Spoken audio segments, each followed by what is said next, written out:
జీవన వికాసానికి శ్రీ రామకృష్ణ ప్రభ యూట్యూబ్ ఛానల్ను చూడండి, సబ్స్క్రైబ్ చేసుకోండి.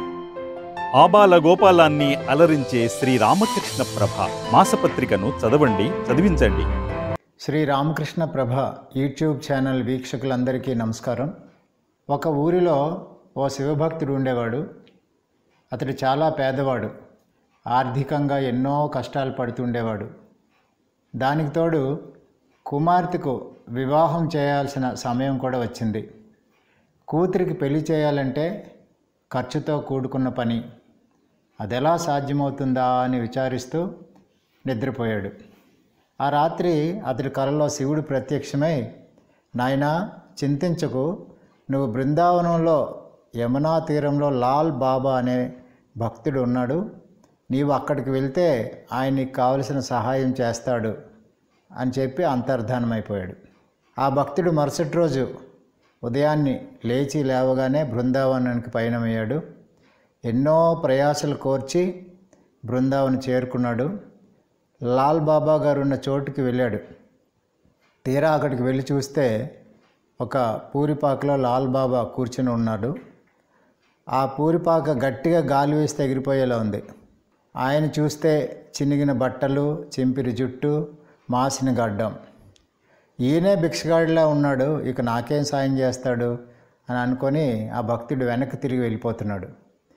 వెంటనే లాల్ బాబా, ఏనాయనా అంత దూరం నుండి కష్టపడి వచ్చావు, ఏమీ అడగకుండానే తిరిగి వెళ్ళిపోతున్నావు, నువ్వు ధన సహాయం కోసం నా దగ్గరికి వస్తావు అని నీ దేవుడు నాకు కూడా చెప్పాడులే, రా రా అని పిలిచాడు.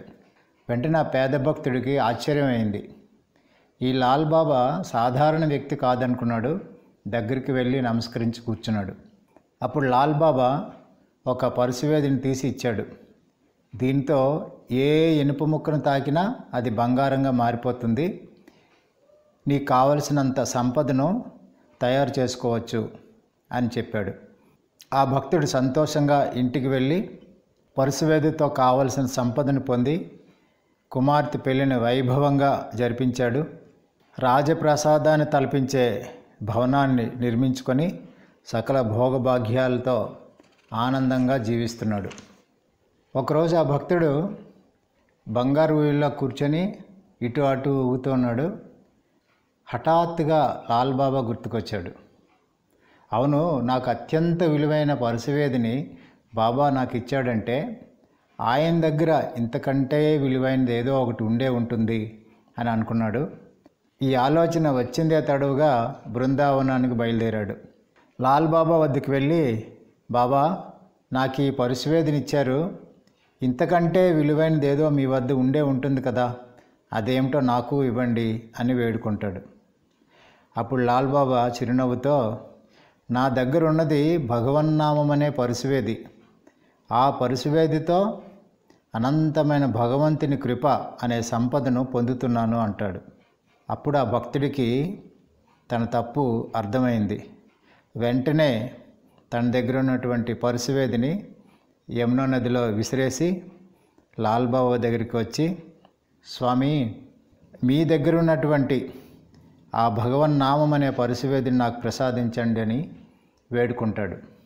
పరుసవేది ఇనుప ముక్కలను బంగారు ముక్కలుగా చేసి మనల్ని మరింత మాయామోహాల్లో బంధించి వేస్తుంది.